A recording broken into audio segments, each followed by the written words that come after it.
Good afternoon. Before I present our project to you, I want to mention a new movie adapted by Steven, Ready Player One. This is a movie telling a story about virtual reality. But I'm not here to promote this movie, but I want to mention one detail in the movie. That is this magic data graph that actors use to interact with virtual reality. So, is it only in the movie without film virtual reality? My answer is no. Yes, we are now developing a wearable data graph for users to interact with virtual reality using your gestures. So there are many input devices in the market, but why you focus on gesture input? Because gesture interaction is more flexible and more efficiency and more natural for human beings to interact with virtual reality. So just like mouse and keyboard for PC, we believe that wearable data graph will be standard input device in virtual reality. But they have some solutions for gesture interaction, but they have some problems. For audio solutions, they have limited word space and easily misdetection, and they do not have touch feedback. And for wearable solutions, and some of them are overpriced, and some of them also do not have touch feedback. So in our hardware, we embed motion sensors and manufacturing our own flexible sensors, and we have touch feedback.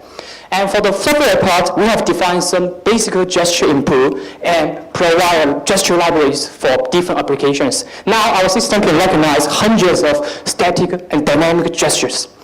So in the development, we also try to develop a new software for gesture typing in VR. So we have three markets. First, we will provide our hardware and SDK to developers. And you can see our price is affordable, only $89. And we are now also trying to collaborate with some VR headset manufacturers, and we are trying to embed our input device with their VR glasses. And we can also provide some solutions to enterprise clients, like medical rehabilitation. We can check the motion data during rehearsal training. And our input device can be also used in gesture control of robots. So later I will show you a video. So our revenue will come from these three parts: hardware, licensed software, and customized enterprise solution. And thanks for support for microfunding, now we have finished the prototype, have applied to business, and now we are ready for mass production and going into the market. So I'm Leo, I'm responsible for the product and algorithms, and Jackie is our game and app developer, and we have two Brian here. One Brian is our project manager, and another Brian is now working on the SDK. So okay, let me play the video for you. So based on our hardware, this is for motion tracking, so the data is accurate, and we have defined nearly 10 gesture patterns here, and so you can interact with virtual objects, and you can generate the firebolt and electric bolt and something.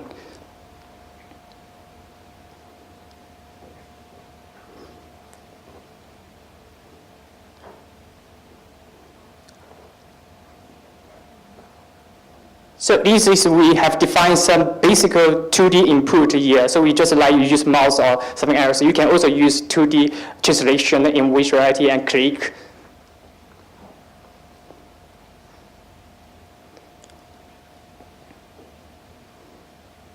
And some basic 3D input here. You can rotate the virtual objects to suit your design.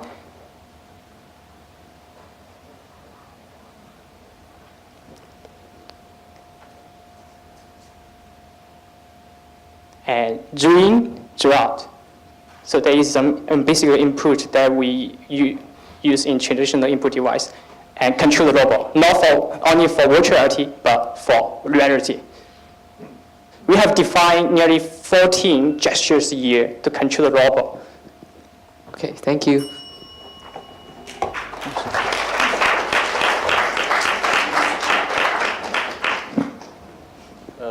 The motion globes has been demonstrated many companies, right? And what is your key unique features which the other company cannot copy? Yes, there are some existing products in the market, right?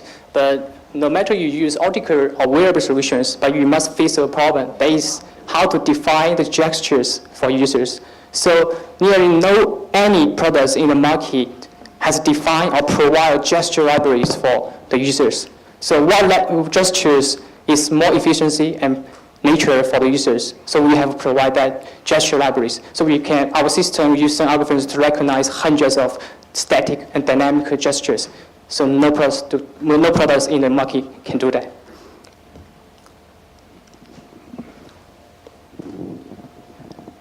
do you use any third-party technology behind this platform, or you develop it all by yourself? Yes, both the hardware and software. So just like I mentioned at the first slides, we believe that it will be a standard input device.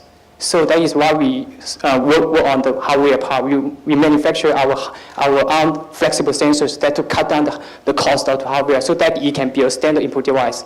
Because if you buy a mouse, if it's thousands of dollars, that will not be a standard input device for virtual reality. So, and as I mentioned, that there's no existing products can provide such gesture libraries for different applications. So we also focus on the software part. So both the hardware and software. Can you elaborate a bit more on the platform behind this so that I can better understand how you can replicate this for other devices? For one thing is for the flexible sensors that we designed our sensors. That is one detail things. And another way is the software that, sorry. Now, what I'm trying to understand is that now to make this whole thing work, there's a software platform behind it, right? Oh, yeah, sorry. Okay. Yeah, because the software demo, we use Unity and Unreal. Not just for the demo. I mean the control platform. Yeah, like the gesture library and all those others, they are on a platform that you develop, right? Yes. And for those, you are not using any third-party technology. You're building it all by yourself, right? Because there are other. We use linear neighbor and neural neighbor embed in our hardware, but not use the third party. You maybe use the Google, maybe TensorFlow. No, not use that. Okay. We embed in the hardware, so it can have higher efficiency. Understand. Okay. Thank you. Thank you. Oh, sorry. Do you have a patent protection for your core technology? Yes, for the flexible sensors, and also have several design patents. Your coverage is, how wide is your coverage, geographic coverage? Like China, US, or? Chinese patent, no. Chinese patent. Okay. Yeah, because US patent, we also trying to apply some patents, but, okay, thank you.